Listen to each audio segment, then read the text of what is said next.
Blog Talk Radio.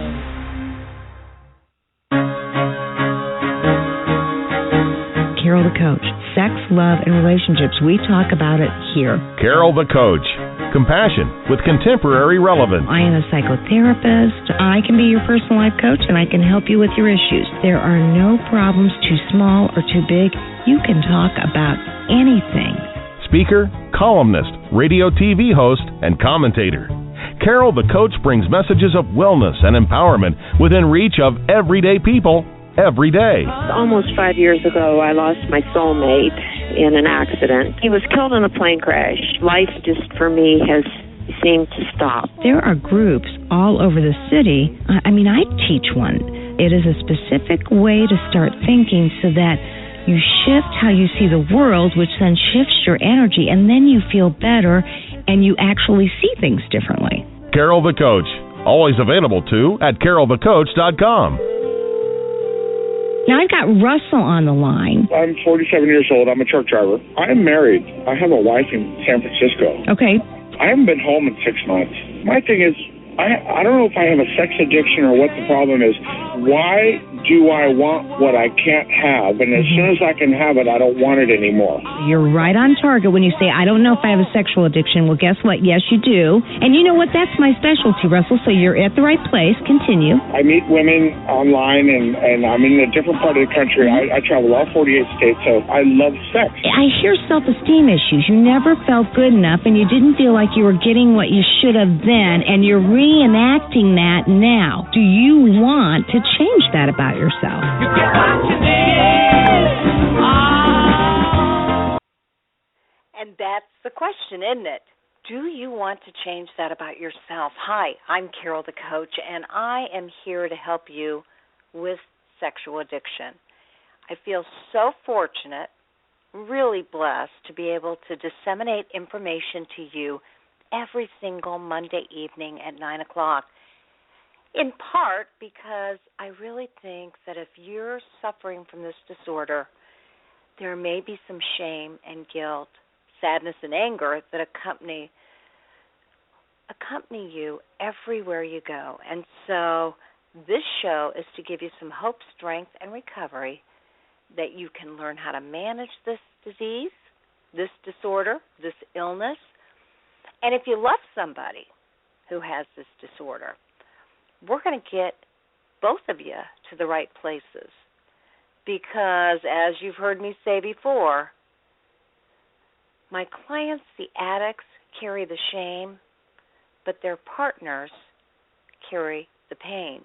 And so the trauma that can occur when somebody is dealing with a sexual addiction, either personally or via their love for someone, is huge.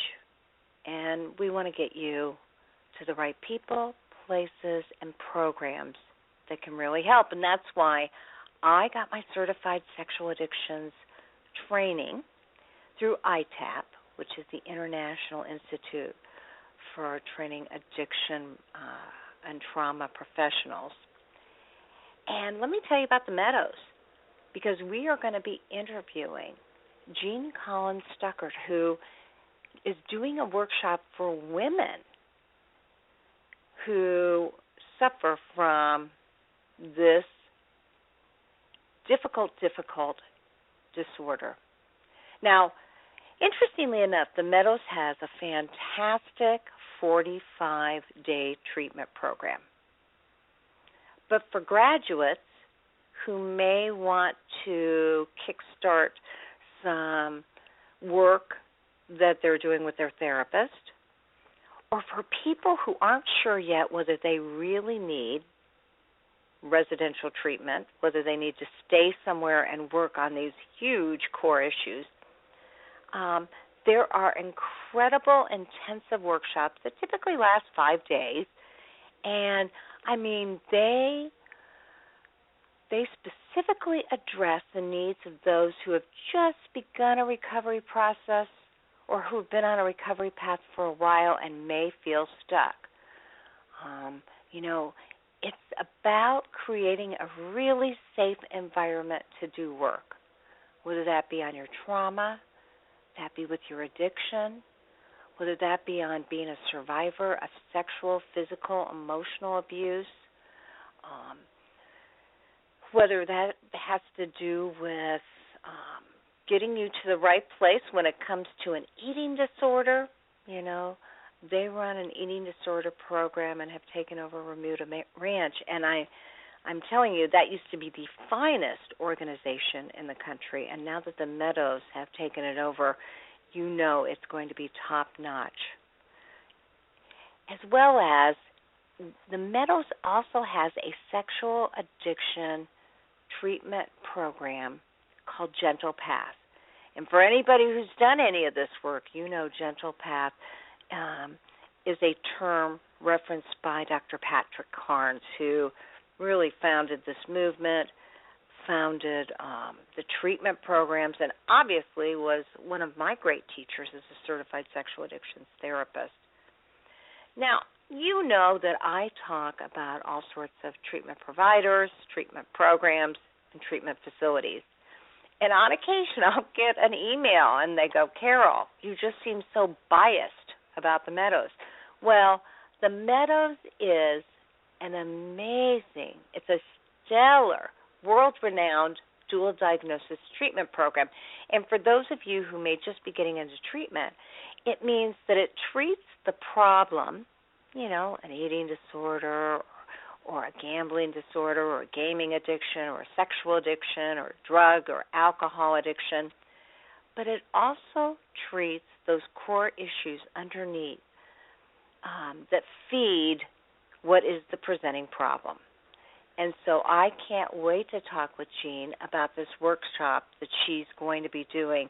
And she's just going to be talking about sexual addiction in general, you know, what the indicators are, how are women that have compulsive sexual behavior as well as sexual anorexia different from men. And she'll be talking about some of the masters that consult with the Meadows. You know, senior fellows like Patrick Carnes, Claudia Black, are just a few. Pia Melody, why they use her model, why she consults with them. So, I mean, this is a facility that has some of the best. And I'm really looking forward to hearing about this workshop because, you know, oftentimes you may be a little nervous about jumping into a treatment program where you're going to be there 30, 45 days. The Meadows actually does 45 days, which can be very, very scary to somebody who thinks, I'm going to be away from my family, my friends, my work for 45 days. But what we know to be true is when somebody's on day 25, 28, even 30, they really are motivated to work on the healing aspects of their core issues. And so 45 days gives them more opportunity to do that. And so looking forward to working with her. Now, you know, most of you know that you can always contact me at carolthecoach@AOL.com and send me questions, things that you may be wondering that have to do with your own life. And what I often get, because if you go to iTunes and you actually put in sexual addiction, I am the only show as of today that does a show on sexual addiction. And so I get a lot of people with a lot of questions that absolutely have to do with their lives. For instance, I had a woman the other day that emailed me, and she said, you know, Carol, my husband has a sexual addiction, and I really want to know whether my child could be affected by this addiction. In other words, could he have inherited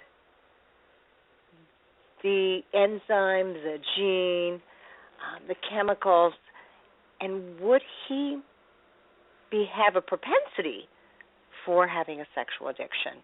And boy, that's a good question. And, we talked with Dr. Jeff Goodman last week about how do you work with kids who know that their mother or their father has sexual addiction. What do you say? How do you explain it? How do you help them to deal with their feelings? And very clearly, what we're finding is that if a parent has a sexual addiction, there is a much greater likelihood that the child will have an addiction too. So you want to be able to head that off at the pass. And that means you work on very general feelings that are difficult in families of addiction. You help children learn how to trust, talk, and feel. And that's why I always say, if you've got a child and they're not sharing many of their feelings, then break it down into the famous 5. That is the famous 5 feelings that everything tends to fall under. And those feelings are mad, sad, glad, afraid, and lonely. Or if you're an adult and you have trouble with feelings, that would be anger, sadness, loneliness, fear, and happiness. And when you help children to talk about how they're feeling, they not only identify what their feeling is, which can then help motivate them to figure out what they're going to do with it, but it helps to connect them with their authentic self. So often, anybody who is dealing with an addiction or a loved one of an addiction, they have trouble connecting the dots. They have trouble feeling the feelings. It's like they've developed these protective walls, and they don't know how to connect their thoughts to their feelings. And so that's one of the things that you can do as a parent. And you'd be surprised. Sometimes you can say, Johnny, you look really angry that Daddy didn't come home tonight. And I know you're afraid that he's drinking. And Johnny may say, I'm not angry, Mom. I'm really, really sad. I'm tired of this. I'm sad because I watch you be sad. And then you've clarified a feeling for Johnny. You thought it looked like anger when in reality it was sadness, and then he gets to connect the dots and go, yeah, I am sad. And then it gives you an opportunity as a partner to say, hey, don't worry about me.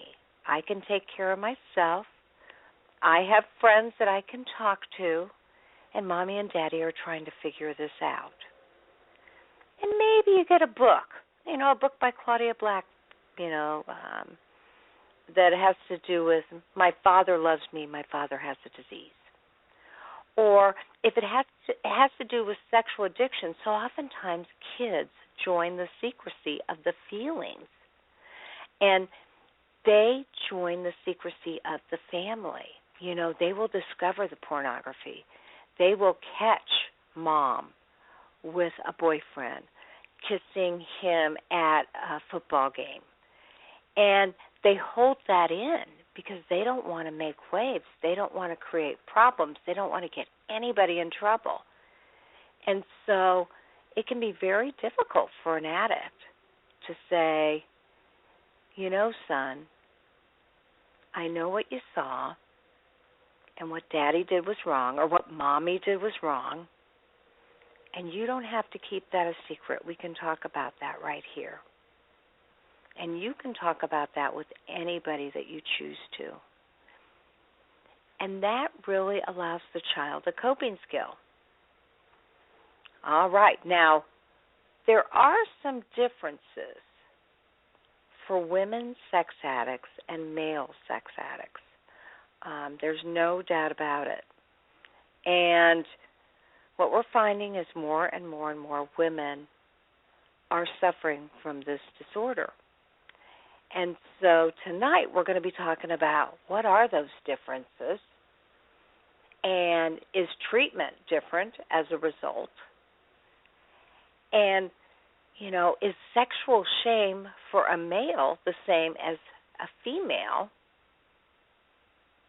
And then, what are terms like regulation techniques or sexual anorexia or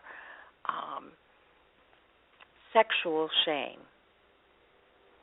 Now, if you've been listening to the show, you're getting more and more familiar with some of these terms, and you're finding out great books to read that help to enlighten you.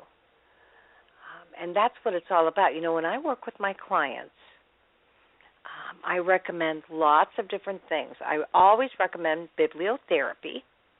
I want people to be reading information that I think will be helpful for them. And you can always, again, email me at carolthecoach@AOL.com, and I will be happy to talk to you about what books I think might be the most helpful considering your situation.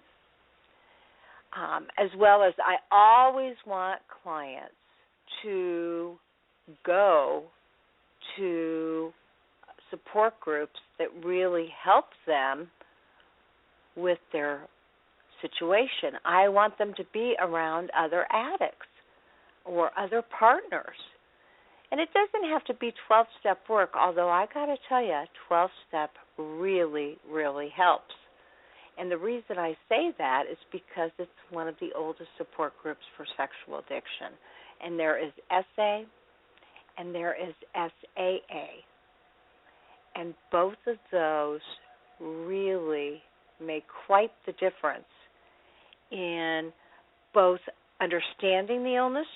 I always say when you're working in a group situation, when somebody does their work, you're doing it with that somebody. There is always something you can relate to. Again, another great reason to attend a workshop or to get some residential treatment, because not only do you do your work, but you do work when you watch somebody else doing the work, and you maximize the benefits from that.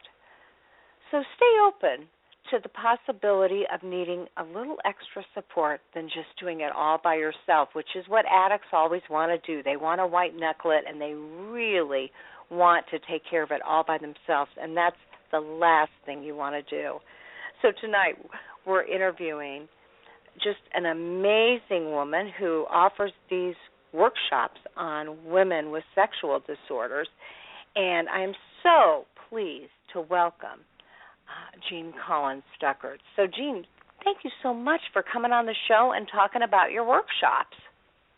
Oh, thank you so much for having me. I am so delighted to be on your show. And the first thing I want to say to you, Carol, is that I really appreciate that there is a show on sex addiction, that you have this show. There's so many people in need of this.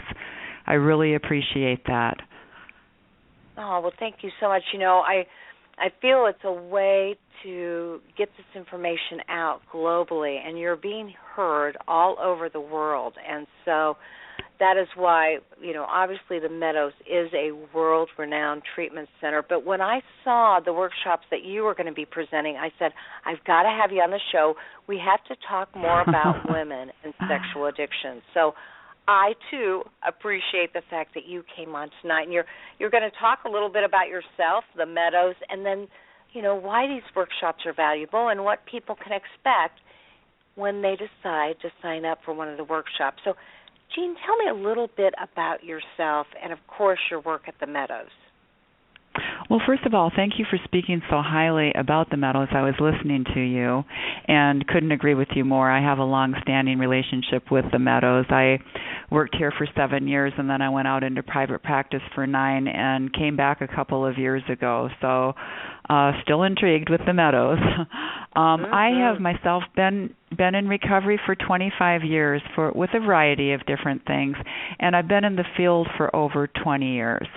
I have my master's in social work. I've been a licensed independent substance abuse counselor for 20 years, and I've been a CSAT since its inception. So when Patrick Carnes first started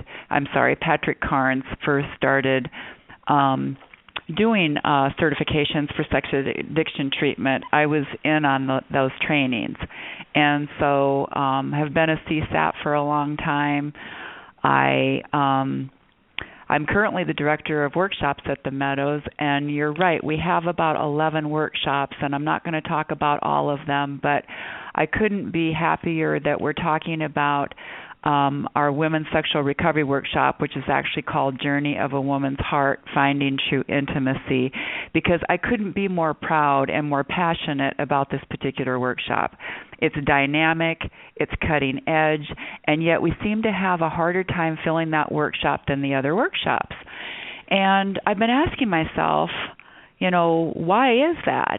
And I'm certain it's because of the sexual shame that prohibits the women from, seeking the help that they desperately need, because I know there is no shortage of female sex addicts.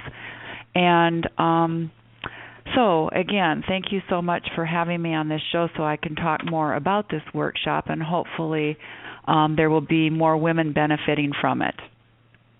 Well, and I got to ask you, sexual shame, for our listeners out there, maybe you could explain, what is sexual shame? Well, I think that sexual shame, that's a really good question. I think it's an inherent, innate shame, that we have about ourselves. But it's also what we call carried or a toxic shame, something that we pick up and we carry, that isn't really about who we are. Oftentimes we have that shame, and we get it from our family of origin relational trauma, and then what happens is that there's shame placed on top of that shame. And then that really fuels and drives our addictive behavior, which causes even more sexual shame. So I think that it can derive from a very young age. It can come from, as I said, family of origin relational trauma, and it doesn't necessarily have to be something overt, such as, an incest or a molestation.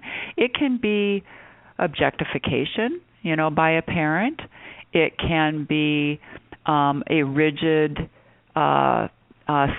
environment where sex is sinful and scary. It can be a result of parents with poor sexual boundaries or acting out themselves. It can be body image issues projected upon you, shame projected upon you in that way.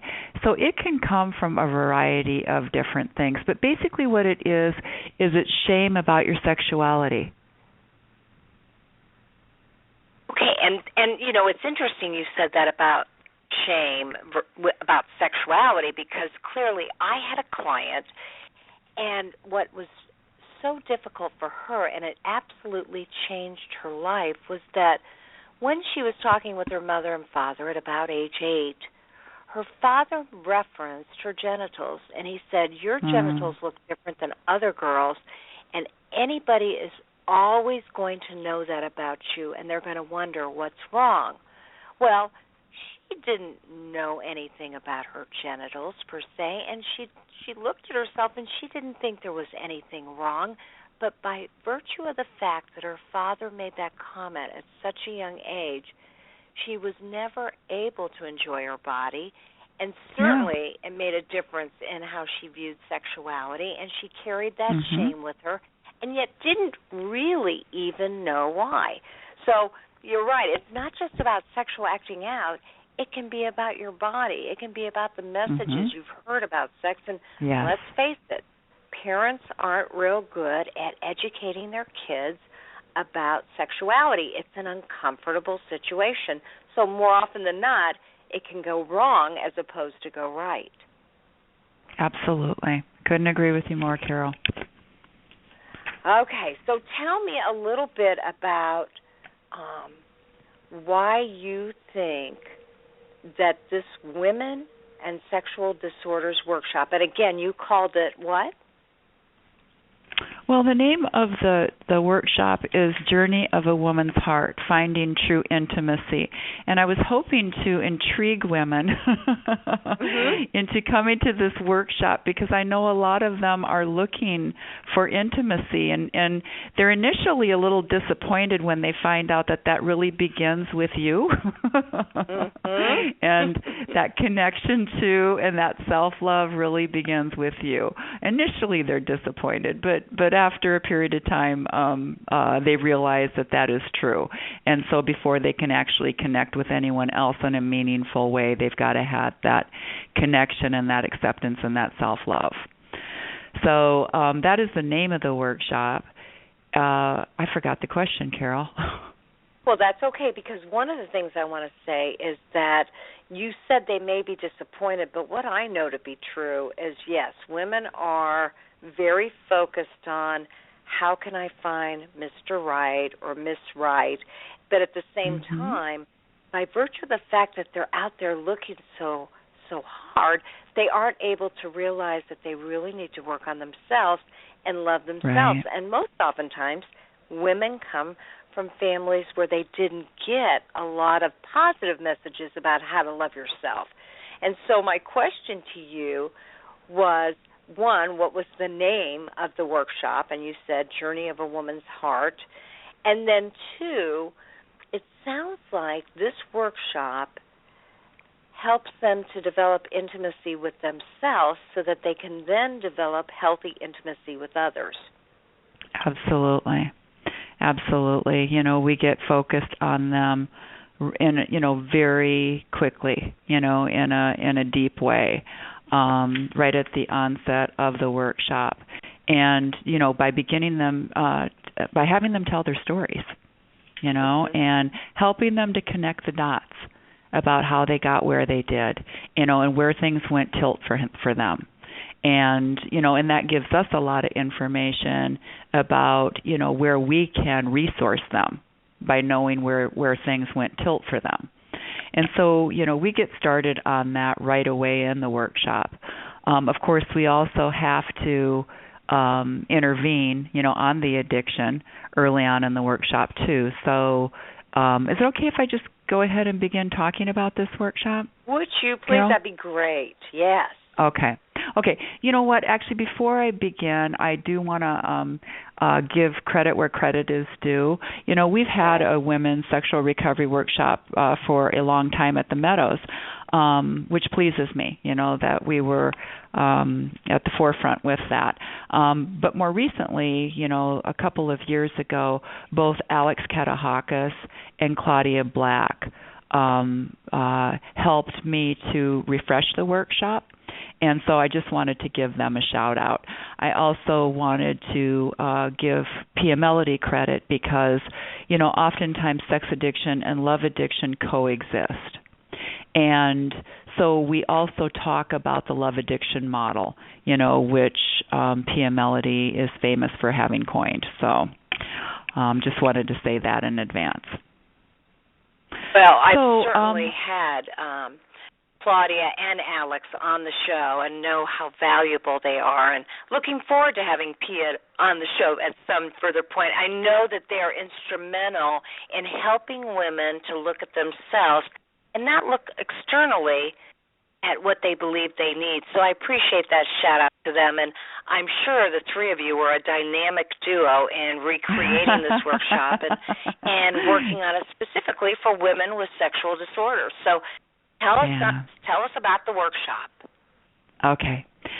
Well, one of the things that we have done to refresh this workshop is we do an awful lot of nervous system regulation techniques throughout the workshop.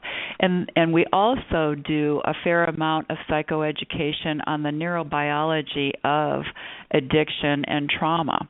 And that helps to reduce the shame right away because they start getting it, that this is not just, them having no discipline. There's actually a neurochemical component to this, and that they get hardwired to the way in which their brain fires, when they are doing certain things or engaging in certain behaviors.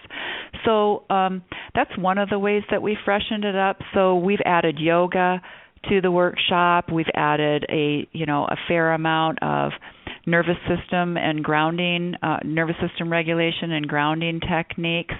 At the front end of the workshop, we always discuss and try to get a sobriety contract so that at least for the week, they can be free of distraction, so they can really focus in on themselves and get to the core of the issues. And that includes things like putting filters on their phone and committing to not making contact with partners or anything actually that's going to distract them from their process. Then we talk about for women to do because they're multitaskers. They're worried about taking care of everybody else. And it sounds like you need to do those kind of centering activities just to get women to refocus on themselves. Absolutely, and to get those prefrontal cortexes back online so they're not operating out of that raw limbic system, and also to unplug because they're so easily triggered. So we try to, we talk about that at the front end of it and how important it is and really try to get a commitment out of them and get them to sign sobriety contracts from the jump. And then we have them tell their stories because it's so important for them to tell their stories. And just by doing so, like I said, they start making connections. And already it starts to lessen that trauma just by telling the story. We do some psychoeducation on feelings because a lot of times addictions are born out of, avoiding unwanted feelings. And we get them ready to start giving one another feedback so that when they're working, they can start connecting and shoring each other up and bonding in that way. And also, providing insights. Then we start using some of Carnes' model. And by Carnes, I mean Patrick Carnes' model. So we, do psychoeducation on sexual disorders. Oftentimes they have patterns in not just sex addiction, but they may have pinged over to sexual anorexia. They may have been partners for a while. And so, we start looking at a long-standing pattern, their long-standing pattern as it relates to their sexuality. And we also talk about the cycle of addiction, and again, that is really, where we feel shame, and to try to escape that unwanted feeling, we wind up acting out and then creating even more shame. But we break it down further so they can really start seeing it in a more detailed way because it's a lot easier to intervene at the front end of the cycle than it is at the latter part of the cycle, just like a boulder, rolling down a hill. And so we try to get them to catch it early on, begin to notice what their triggers are, what their cognitive distortions are early on in the cycle. We discuss interventions that they can use throughout the week, such as the 3-second rule or distraction or reaching out. We start talking about 12-step meetings. We actually encourage them to. There are a couple of SAA meetings here in Wickenburg that they can attend while they're here, but we encourage. We also give them an SAA 12-step meeting book so they can start having their own. Okay. That's just Monday. Now, can I ask you something? Because clearly you talked about triggers. And what might be some triggers for women who experience sexual addiction? Well, later on in the week, too, we have them identify what we call their arousal templates because different people have different triggers, but sometimes triggers can look like feelings such as loneliness, or shame, or it could be like, for instance, anger at your spouse. Therefore, you act outside of the marriage. So it can look like feelings. It can look like a particular type of person, just their appearance. It can look like if a person is stressed, they might be more triggered. Sometimes things like the computer can be a trigger. Certain areas in a particular town or a city, certain people certain situations. Like I'm just thinking about the last workshop that I did. One of the triggers that throughout the workshop, that everybody recognized for themselves was dancing.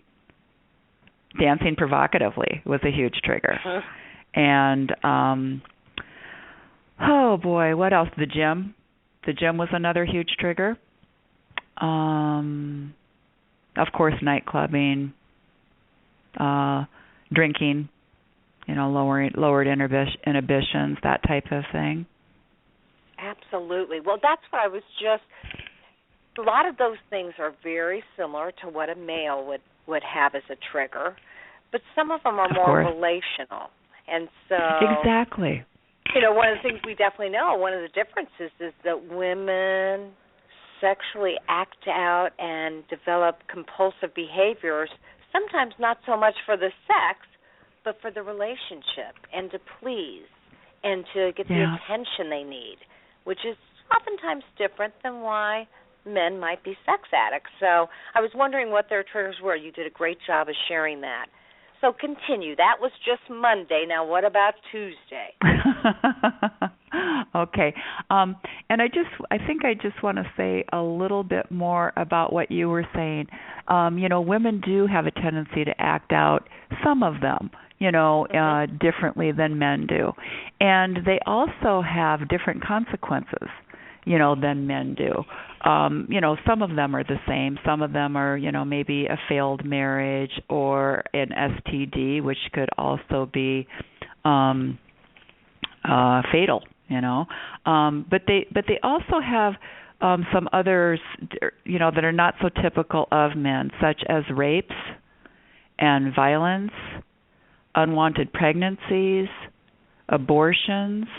And those are just, it's a little more dangerous, I think, for women than it is for men. That makes sense. They're more vulnerable to begin with. So, okay, continue. Okay, so then one of the things that we move into are, and this is really, I'm referencing Kelly McDaniel's Ready to Heal. We talk about cultural beliefs and that double bind that women have. That double bind, double shame is what Kelly McDaniel calls it. And that is, I must be good to be worthy of love. If I'm sexual, I'm bad. I'm not really a woman unless someone desires me. And I must be sexual to be lovable. So, because so often women find themselves in that double shame bind. That makes total sense. And yet for some people, our listeners, they may not understand what that means, that double shame bind. So that was a good example of what that is. Mm-hmm. On Tuesday, we start accountability. We get started really early. I used to get started later in the workshop, and Alex encouraged me to, Alex Katahakis encouraged me to do it earlier on so that they're not so shocked at the end of the week. And so, we begin with the check-ins. We want to know the sobriety date every day, bottom line behaviors every day, urges and triggers that they may be having, secrets and lies. Have they been able to maintain their sobriety contract and the rules that they've agreed by? And so we get started on that right away. We also get started on sexual history timelines. And again, that's just a wonderful way of them beginning to understand why it is that they're doing what they're doing. And, sometimes these are so painful because some of these women have horrific, trauma. And it always brings them into, some sadness, even if it's more covert type of stuff. But they also, what I notice is they feel a great deal of relief because they understand that it's not just about them being inherently bad or defective or undisciplined, that it comes from somewhere. And that, and we also, let them know all along the way that this is very treatable and that we're going to show them, by the end of the week how to treat this. And so The timelines take a little while because they're usually, depending on the age of the women in there, there's usually quite a lot. Now, I will say something about, the ages of the women that I've had in these workshops has varied greatly. I'm thinking of one in particular, and the women have varied greatly, and their backgrounds have varied greatly. But one of the things that is that's similar between all of them is that they have a history. They have a history that warrants their sexual behavior, and that's typically a pretty painful one. So they begin connecting early on with their histories.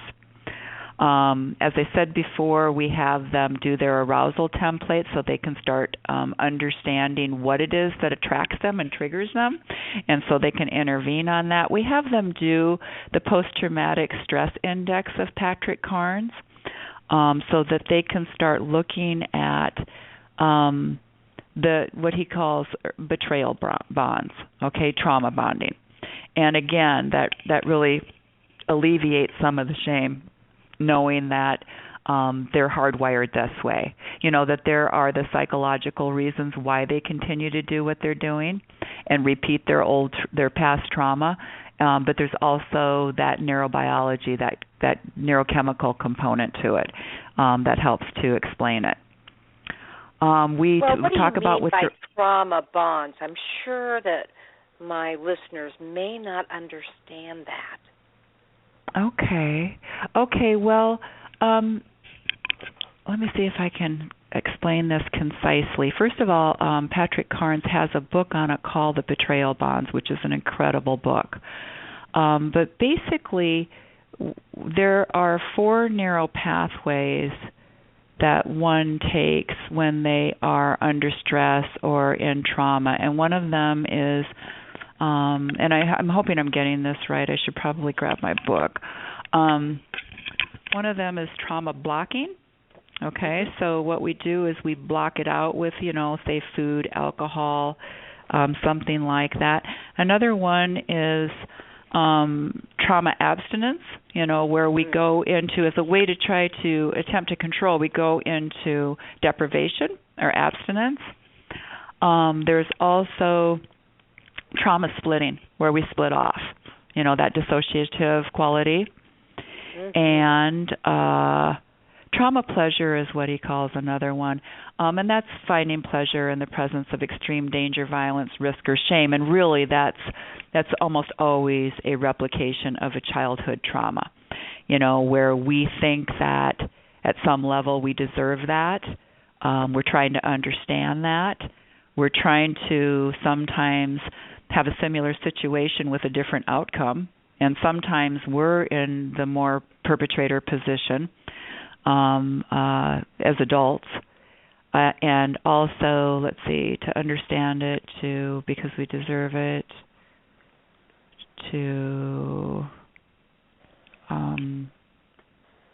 there's another one, but I don't remember it. I'm sorry. But that's okay. This is excellent stuff, and I'm sure our female listeners out there can appreciate the fact that, yes, there are times that they feel like they deserve it, or there are times that it's the risk, it's the fear that goes along with the risk that they actually are experiencing that is compulsive in nature. Right. Well, so and what it is a trauma bond is, and again, it's connecting to. Oh, I'm sorry, is the betrayal bonds. And it's being connected to people or situations that replicate your old trauma sometimes, or people that are dangerous or shaming or exploitive, the same as someone in your past. And so it's repeating old patterns and not understanding why. And this really helps people to understand why they're doing what they're doing. Well, that or makes why a lot they're of sense. Or also why they get so reactive, so triggered, around certain people, places, and situations. Well, yeah, and that trauma reenactment that you're talking about is something that can really be the driver behind why a female does not believe she can stop the sexually addictive behavior. And so it's yeah. not necessarily about the sex, but it's about recreating the same thing over and over and over again until they feel healed. And so Absolutely. trauma bonding is very, very important. Okay, so they work on that specifically, and that has to provide a lot of insight for the women that you work with in the workshop. It does, which is also why we are doing so much grounding and nervous system regulation techniques throughout the workshop, is because they have so many aha moments, and you know, there's relief in understanding why they're doing what they're doing, but there's also a great deal of, as I said, pain, you know, in understanding that all of this has occurred and that they've continued to repeat their traumas. We help them. We also help them by discussing withdrawal, you know, and what that's going to look like, so that they can prepare for that. You know, symptoms such as irritability, loneliness, confusion. You know, they can have somatic symptoms such as stomachache, headache, sleep issues, and oftentimes the original terror from the abuse can surface. You know, so again, you know, we really try to shore them up with a lot of different interventions that they can use, and also techniques. And is this just you, Jean, that's running this workshop, or do you have other staff that can help when people are doing this intense, deep, life-changing work? Well, you know, I have been running this workshop on my own, but then I've been training others in it as well. So it's nice to have another person in there, and eventually they'll be taking over. We also, you know, incorporate psychoeducation on love addiction, love avoidance, because, as I said before, sex addiction and love addiction coexist.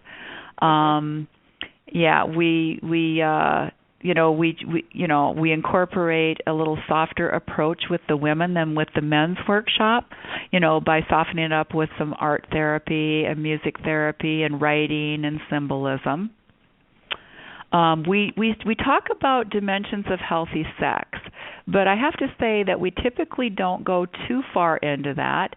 And the reason why is because the women that we get in these workshops are really not prepared to be in relationships. I mean, but some of them already are. So we do talk about it, but we don't spend a great deal of time on it because most of them are not, you know, in a committed relationship.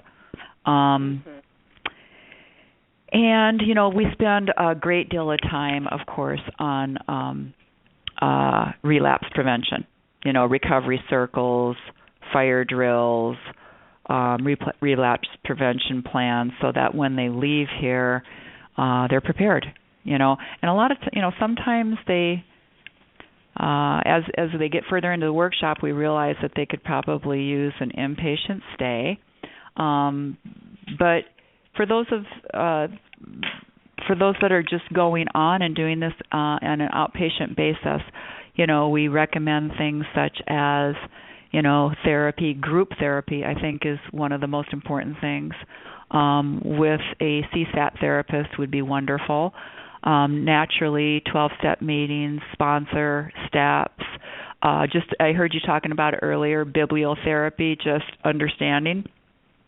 And so we always give them the book Facing the Shadow when they come in.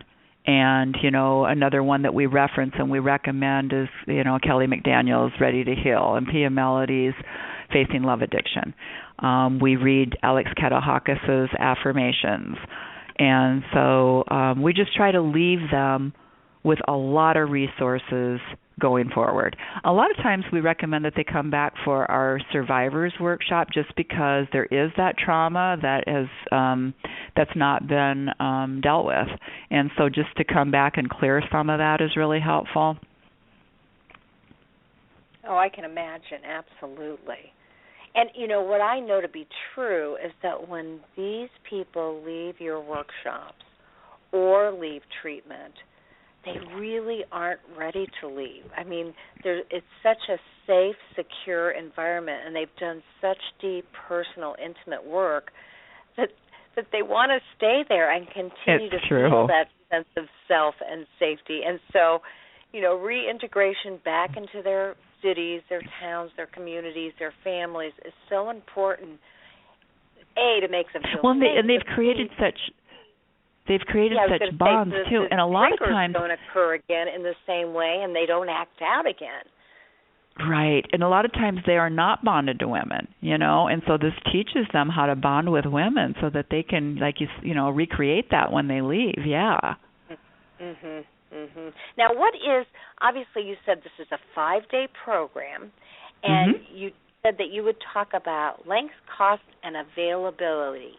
So you said it's typically one of the tougher workshops to fill, and we know that it's because women don't typically feel they deserve this kind of intense work, and they don't think they should put themselves on the front burner. They're always doing for others before they do for themselves. So I would encourage anybody out there, if you have deep personal work and you know that your addiction has been, whether it's managed right now or continues to be out of control, this would be a good place to start to do some of the healing work. Would you not agree? Absolutely. Absolutely. And it's very reasonably priced. The price is $2,925 for a 5-day intensive workshop. We don't have any more until January 5th. Okay. Wait a minute. Wait. January 5th through the 9th. And then we have them about every other month. And again, the more women that come, the more frequently we can start having these, because I know in my heart, that there is a need, and really would like to start seeing that workshop get the attention that it deserves. Well, and I know that you, better than anybody, you've been in this business for so long, understand that people that are involved in this work, they're really pioneers in the field. I mean, truly, this has just exploded. I call it epidemic. And so if you're having some trouble filling things, give it a couple more years. And unfortunately, people will need this because their whole life will be crumbling, and they will need to work on themselves. And sometimes they can't afford that 45-day stay. And if they can't, this is a good place to begin to do the work and to get comfortable with the setting so that they figure out a way to ask for the money, to borrow the money, or to look at ways of even receiving more intensive treatment. Right, and it gives them it offers hope. By Wednesday we ask them to sign a longer sobriety contract. It offers them hope, like, what? I've done this for 3 days. I can do this. I can do this with support. I can do this. So tell me, how does this manifest across the age spectrum? Do you get young women? Do you get older women? Oh, it's such a good question. I'm just thinking of one particular workshop that I did that I just so enjoyed these women. You talk about different and yet similar. I had a woman in there. She was probably in her early 60s, maybe mid 60s, and she was overweight and not attractive, and she wasn't. I'm trying to remember what she did for a living. I don't remember what she did for a living, but she, did a lot of hooking up online. And then I had another woman in there who was very seductive, provocatively dressed, had a very checkered past, and just sort of fit the what you would think a sex addict would look like. Then I had a woman in there who was very modestly dressed, very educated, and she was acting out to the same extent as the others. And then another woman who was a housewife. She was very attractive, acting outside of the marriage, getting ready to lose her marriage, actually, and her children because of her acting out behaviors. Husband didn't know for a very long time, and then it all sort of, came to a head. So, and in terms of age range, I would say the youngest one was in her 30s, and as I said before, the oldest one had to have been mid-60s. And so, where they were similar were their histories and their shame, and some of their acting out behaviors. Where they were different consequences that each of them have had, and where they were at in their recovery. One of them had been to treatment, had gotten out, relapsed. One was this was just a whole brand new concept to her. Had never been to a meeting in her life, and then there were, then there were two in between. So, yeah. Well, let me just a wide array. Help our audience. If they want to check out the different programming at the Meadows, at Gentle Path, give us the website of how they can get in touch with you or with the programming. It's really simple. It's www.themeadows.org. And that's our primary page, and you can they do have a tab for workshops. Okay. And so the workshops are all run through the Meadows, and then for men who have sexual addiction, they go to GP or Gentle Path, which is part of the Meadows, but it's a separate unity. For the 45-day program, but we do have a men's sexual recovery workshop. We have one going on right now. Wow. Over here at the Meadows. Yeah. Okay, same price and same 5 days? Yes, it's just as rigorous, just doesn't have the softening of the edges. Okay, very interesting. And I would get that. So if somebody is interested, they go to the home page, and there'll be a phone number, and they can call and talk to intake and yes. inquire about the programming, about the workshop specifically. And the intake department can give them a description, help them find their way into the right workshop, and we'll do a screening with them. Got it. All right. And then again, if they want to call, if they don't have access to the Internet, if they've chosen not to use the Internet because it's gotten them into trouble before, the phone number is? 1-800-MEADOWS. Okay, 1-800-MEADOWS. Again, it doesn't get any simpler than that.